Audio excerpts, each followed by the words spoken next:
My name's Elon Burns. Yes, I survived overdose, probably a couple.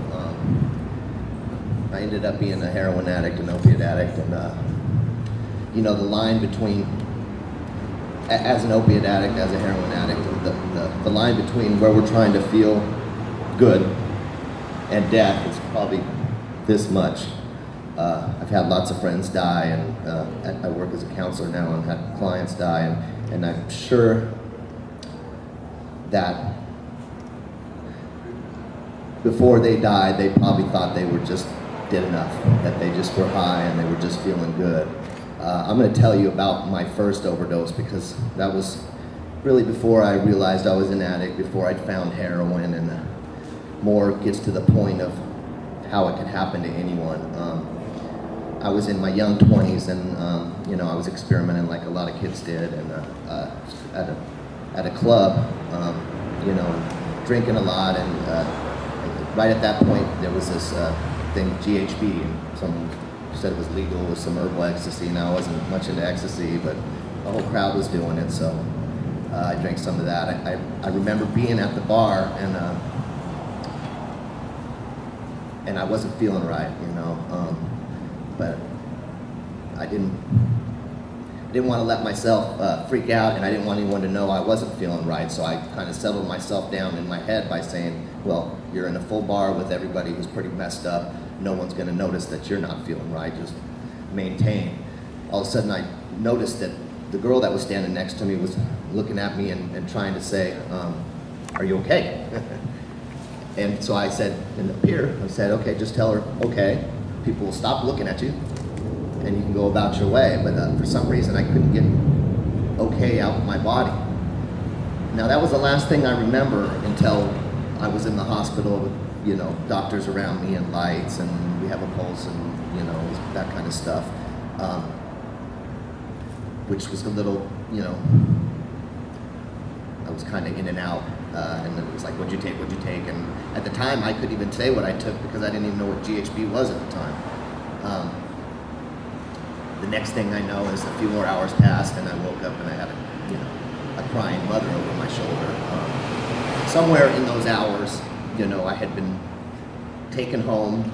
I had, had my dogs jumping all over me, had an ambulance come, been strapped to an ambulance. I don't remember any of that kind of stuff. But it gets to the Good Samaritan thing because there was probably a dozen people that were around me that night at different times. And there was maybe one or two that even had the sense to do anything but just leave me be. And a lot of the reason was, I don't want to get involved, he'll probably be okay. I don't want to get caught by the cops. I don't want him to get caught by the cops. Luckily there was one person in the car that said, no, don't take him to the next party, because they were actually going to take me to another party and just let me crash out in the car, I guess. I mean, this is all I heard the next day because I have no recollection at all of any of it. Luckily there was one friend that was just brave enough to say, no, I'm putting my foot down, we have to take him home at this point. And luckily, as dumb as my girlfriend was in those days, she had just enough sense not to call the cops because she wasn't ready to go all the way out there, but to call her mother to come over and look at me, who at that point had the bravery to call an ambulance, and they got me there within a couple minutes after kind of passing, just enough to where, I didn't do too much brain damage, I guess. I guess the jury's still out on that one. But I just,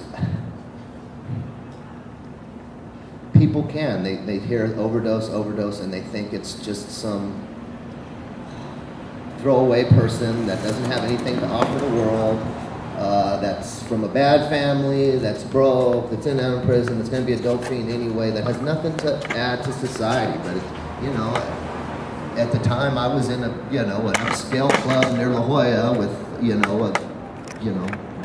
a lot of privileged white kids, and people were dying there too, and they're thinking about their future. There is no, overdose can hit any race, any socioeconomic status, and the people that are in denial that it can't happen to their kids or their loved ones, are in for a rude awakening when it does.